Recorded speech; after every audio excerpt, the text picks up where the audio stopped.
of it as I can. Then I take it and I use it to place in my pots over my plants, or around the at the base of the plant stalk and all that, and it helps to it helps the plant. It's almost like mulching it, but not quite. Does that make sense? But I do that, and there's always some kind of tea juice left in it. So when I do, I just pour everything in. I go all around, because I've got so many of the pots now that I just put them all in there. And it's good, because then it helps. But I do all my tea that way. So if I was drinking black tea, if we had coffee, any of those kind of things would also go in there, and it helps a lot with how it grows. It helps it grow really well.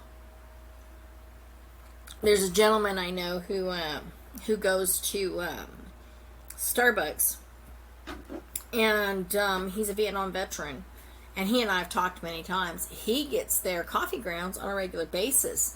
I mean, he goes probably still daily, and he uses it on his garden. And I know in this last time I talked to him, it's been a while, he was going to be making jam, and he's going to be canning. And oh my goodness, because he has so much stuff, there that, and it's just growing abundantly because of this. And I love that about it. I really do. So for me, gardening is fun. I really enjoy it. I wish that I had a better camera that I could be able to show it. But like, my goal is to have my own place. And eventually I will. When I do, I'll have more gardens. But they'll all be raised beds. And I will be doing a lot of gardening because I enjoy it. There's just something about sticking your hands in the dirt and feeling that energy and how it feels. It's a connection. It's a huge connection for me. And it's healing. And I love it. I can get in there. So even when I do it, just what little I do, and I take what's left of the grounds or my teas, and I just stick it in there all around it, and I play with it. Oh my God, I love it. It's quite refreshing is what it is, But oh man, and and if you have any place to actually do a garden, the tea, the remnants of your tea, you can use it. The only thing you wouldn't want to do is, like, if you're using tea bags, the part that has a staple in it, cut that off. But you can even put the tea bags in it. You can make your own mulch with it. Just throw everything into a compost, rather. Create a little compost. But, I mean, if you're like me, where you're living in a limited space, you certainly aren't going to be doing it that way, So it's just different, but I do enjoy it. Oh, I gotta stretch. Sorry. So, I have a weird setup. I've got one lamp without the overhead. And the lamp is over here. It usually sits over here on top of my bed. And what I do is I take it and put it straight up so it faces out. So it gives a bit of lighting on me. Yes. I have used those teas before. I love them. And that's perfect. Because if you have a way to do some kind of a compost, I would say get a... you might be able to do it in like a tote. Put some soil in it. And then you can put all of your vegetable cuttings, things like that. Now, because I do soup stocks, I can't always use that with it. But if you don't put meat, bones, fats in that, you can take out all those cuttings. You can take all the cuttings and just put that in for the stock, or for the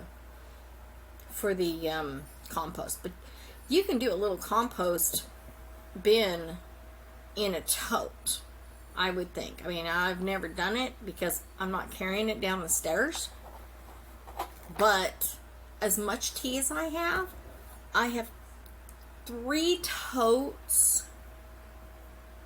Yeah, 3 totes of teas. Some are loose leaf, some are bags. So I have a little bit of everything. I love tea. I mean, I love tea. I drink so much tea. It's amazing. I mean, crap, man. If I had my way, tea and water, that's all I drink for the most part. But I do want to experiment and play with and be able to grow my own. And some of the stuff that I'm growing right now, I will be able to use. Obviously, the lobelia, but you can use parsley. I mean, you can use any of the ones that I have growing for a tea, which is nice because teas are great. They really are. And besides, teas are cleansing and they're healing, you know, that kind of stuff. That's just my thing. I'm just that way. I love that kind of stuff. Oh, goodness. I got something on. There it is. Had something on my screen. I had to get it off. But, I mean, that's the kind of stuff I like.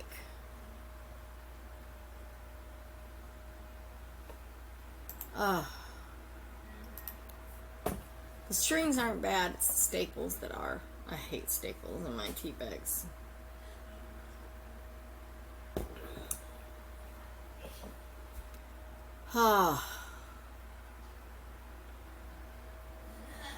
So what else you been doing today? You played a little bit, right?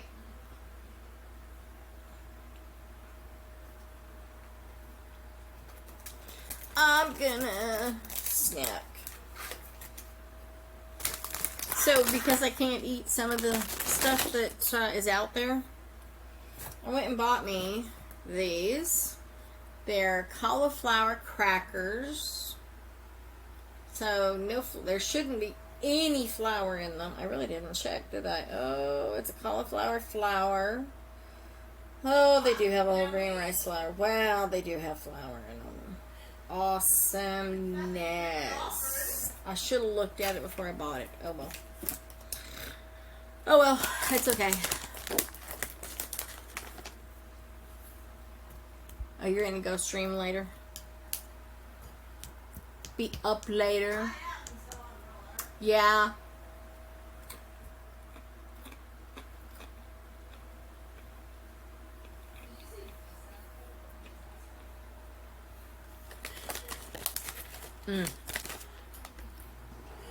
Avocados. I love avocado. I'm weird. I can just eat it raw. But if I had my way, I would raise all my own food. Literally. I just would. I mean, it really makes more sense to raise it if you're able to. And that is just what I want. It's like in one of the streams I was in earlier, we were talking. I'm like, if I had my way, I would have anywhere from 50 to 500 acres. I'd have it all fenced and walled off. No trespassing signs on it. And I'd hide. As long as I could pay my taxes and everything on it, wouldn't make a difference. And I would stay there. Literally. You know. As long as I had enough money coming in to do all that, I'd be good to go. And that's my goal. To be able to have my own space, raise all my own food. The only problem here in Texas is, besides the well deal with the water, you can't be off grid. So, as long as I was making enough money from streaming and my YouTube stuff, I could legitimately live there and never have to worry. Which is what I want. It would be awesome.